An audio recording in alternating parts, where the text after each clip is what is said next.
Yang kedua, faktor kedua adalah Hajar Aswad. Hajar Aswad artinya batu hitam. Diduga ya, ini sedang diteliti terus. Batu hitam ini sisa batu meteorit yang memiliki kadar logam sangat tinggi menurut ilmuwan. Ya, jelas-jelas dibilang dari surga. Ya, tapi nggak apa-apa lah, namanya juga penelitian. Batu yang mempunyai konduktivitas sangat tinggi tersebut menjadi besar peranannya, ya. Konduktivitas yang sangat tinggi, apa sih maksudnya ya? Kita lihat ya. Jadi menurut hasil penelitian dari 15 universitas menunjukkan Hajar Aswad adalah batu meteor yang mempunyai kadar logam yang sangat tinggi, yaitu 23.000 kali dari baja yang ada. Ini baja yang biasa aja. Ibu pernah pegang baja, Bu? Gak usah ya, Bu. Nempel kulit Ibu ntar. Ini 23.000, ya. Nah, batu hitam yang diletakkan pada lokasi yang dipilih oleh Allah untuk bisa apa? Membangkitkan energi yang besar, yaitu di atas pondasi Ka'bah. Jadi, ya kalau sejarah tentang batu hitam itu, ibu-ibu pasti sudah tahu ya, sempat hilang, kemudian atas kebijakan Rasulullah pada saat itu masih sebagai Muhammad, ya, diletakkan di tempat yang semula. Kenapa? Itu petunjuk Allah. Untuk apa sih? Jadi, di bawah Ka'bah ini banyak energi atau pusaran energi dunia, Bu. Ya. Energi itu keluar dari setiap dinding Ka'bah karena ini semuanya bisa keluar. Tetapi yang paling luar biasa keluarnya adalah di Hajar Aswad. Jadi peranan Hajar Aswad sebagai pintu keluar masuknya energi. Kenapa? Karena Hajar Aswad memiliki daya hantar elektromagnetik yang sangat tinggi. Ya, Bu. Jadi di bawah Ka'bah ini banyak energi. Apalagi ratus-ratus juta, mungkin miliar sekarang orang lewat di situ. Nah, keluar masuknya lewat mana? Sebetulnya di pinggir-pinggir bisa, tetapi yang paling power adalah Hajar Aswad. Pintu keluarnya. Pintu berikutnya di mana? Rukun Yamani. Maka di sini pula lah kita diminta beristilam, angkat tangan dan cium. Untuk apa? Ini luar biasa. Kalau kita bisa lihat pakai mata kita sendiri itu luar biasa. Ya, saya sesungguhnya nggak bisa lihat, tetapi karena belajar kita merasakan kalau pas berada di garis, ya, Hajar Aswad dan kita angkat tangan, ibu paham nggak? Ini energinya keluar, kita tangkap dan kita masukkan hidung dan mulut, maka dia masuk ke pembuluh meridian, membersihkan sumbatan-sumbatan dalam tubuh kita. Ya, makanya harus pas. Ini kayak pancaran gitu loh, Bu. Ya. Rukun Yamani juga besar keluarnya energi. Makanya kita diminta untuk angkat tangan tapi tidak dicium.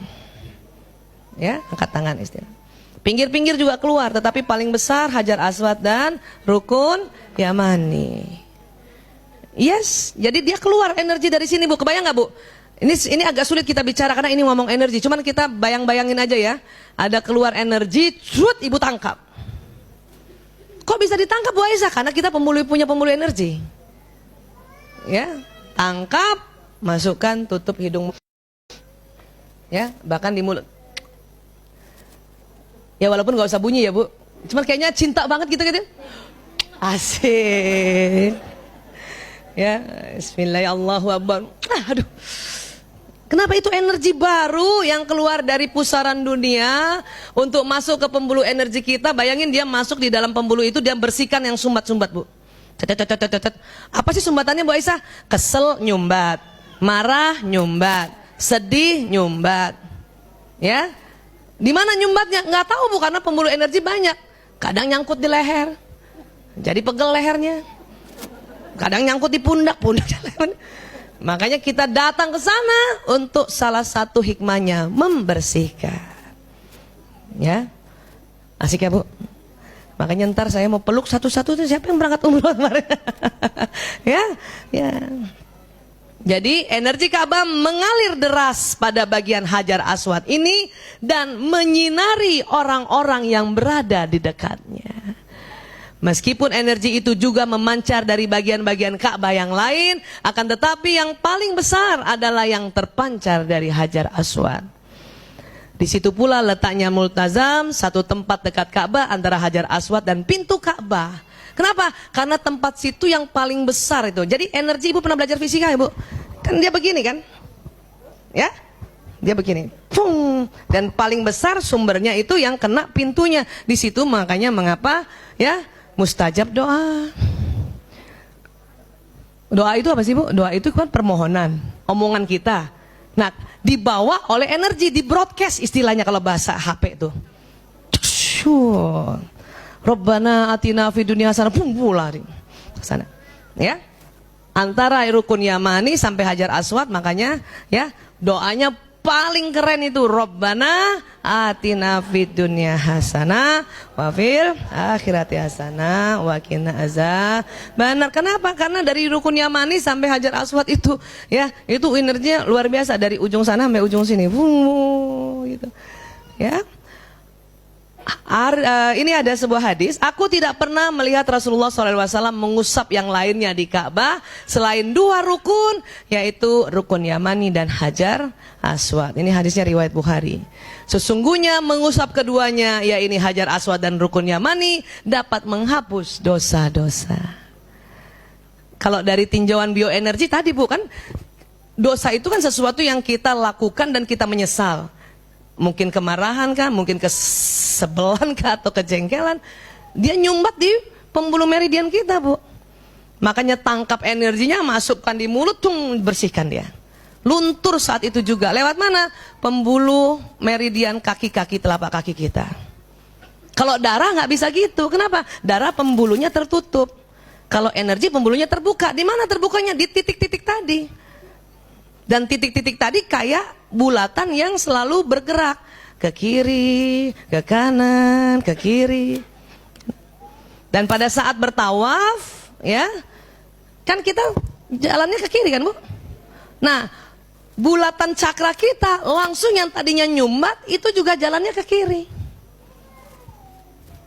Makanya pada saat kita tawaf, mungkin putaran pertama baru sebagian yang terbuka atau terputar ke kiri. Ya, kemudian putaran kedua terbuka yang lain sampai 7 lengkap terbukanya Bu. Bayangkan ya. Getaran gelombang doa kita yang tertuju ke arah Hajar Aswad sehingga terjadi kontak antara kolbu kita dengan sistem energi Ka'bah. Ya. Memang harus kita pahami, bukan karena Ka'bah itu kita bertawaf, juga bukan karena batu hitamnya, melainkan sepenuhnya karena Allah. Karena itu ketika kita mulai bertawaf, yang kita ucapkan adalah Bismillahirrahmanirrahim, dengan nama Allah, dan Allah Maha Besar. Memang bukan karena Ka'bahnya, bukan. Tetapi ini Ka'bah dan Hajar Aswad Allah ciptakan sebagai alatnya untuk keluar energi itu Bu. Karena Allah juga yang ciptakan, maka yang disebut namanya Allah. Bismillahirrahmanirrahim, Allahu Akbar.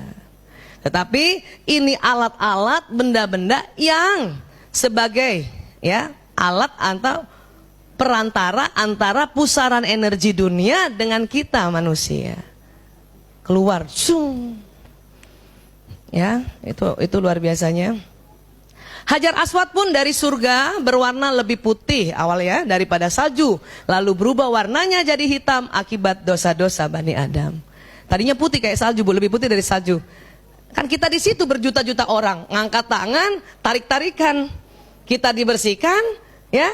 Kemudian sinyal-sinyal dosa kita ditarik, Seperti itulah ya perkiraan oleh para ahli-ahli ini. Ya. Sesungguhnya Rasulullah SAW ketika masuk Makkah, beliau beristilam atau menyentuh rukun Hajar Aswad pada setiap beliau tawaf.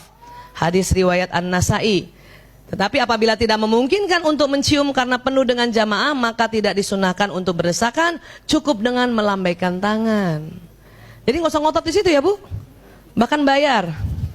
Di situ tuh terjadi ya godaan-godaan setan untuk kita mau cium Hajar Aswad.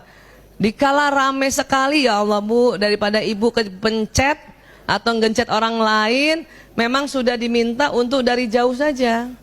Saya melihat Ibnu Umar menyentuh Hajar Aswad dengan tangannya, kemudian mencium tangan beliau itu, dan beliau berkata, aku tidak pernah meninggalkan perbuatan ini, menyentuh Hajar Aswad dan mencium tangannya sejak aku melihat Rasulullah SAW melakukannya.